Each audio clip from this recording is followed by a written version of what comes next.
Well, Pastor Lindsey Williams is with us in this fourth and final hour today. He, of course, was a pastor in the oil fields back in the 70s in Alaska, and then was brought in to be the chaplain in between these large corporate meetings between CEOs.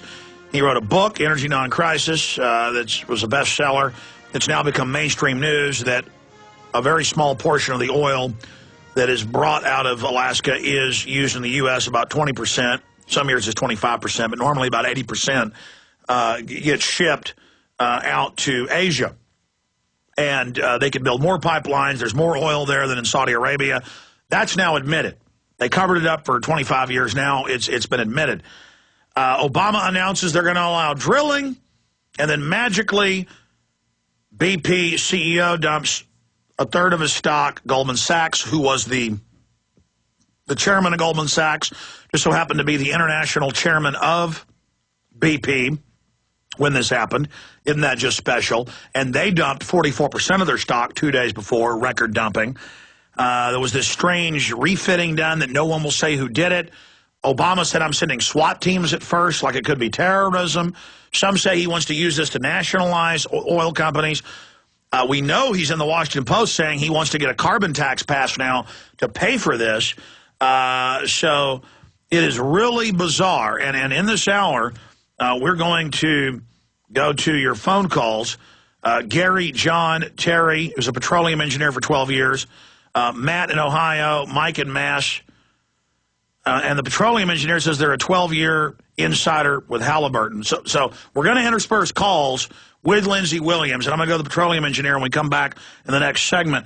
So we're limited on time today, Lindsey. We appreciate you breaking this here. So can you give us a boiled-down synopsis of the information in total, and then over the hour we'll go through different facets of it in more detail?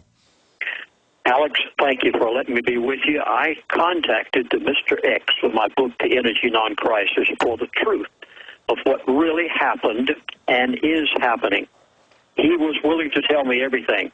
And what he told me, I knew that the Alex Jones Show is the only place that I can get this information out to the masses quick enough before they can stop it from being given. He basically told me what happened and what is happening and what is going to happen in the Gulf of Mexico oil gusher. Well, Lindsey, I'm almost holding my breath. I almost don't want to know, but tell us what he said. Well, first of all, what people are going to hear on your show today is catastrophic. I beg of them to get a pencil and piece of paper and take notes and send this program to every person you know. The people of America must know the truth about the Gulf of Mexico oil gusher, because the oil is not, I hope you're hearing this word, the oil is not the greatest danger. That black stuff in the water, what comes up with the oil is what is deadly. The oil itself only destroys wildlife and fish and oysters and shrimp and the pristine white beaches and the marshlands and the coral reefs. What comes out with that gusher is causing the death of humans and unborn babies.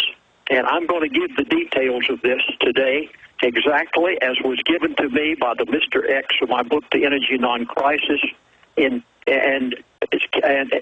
please, folks, believe me, this is so catastrophic that I have never had anything like this in my years to ever come my way.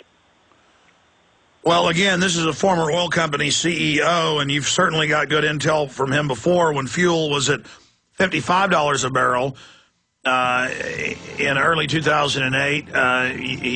You talked to him, and he said it was going to go up to 150. It did do that. People laughed at you at the time.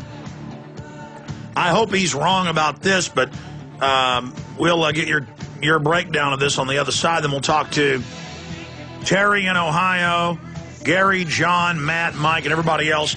Everybody stay there. We're going to get to you coming up. But first, Lindsey Williams on the other side.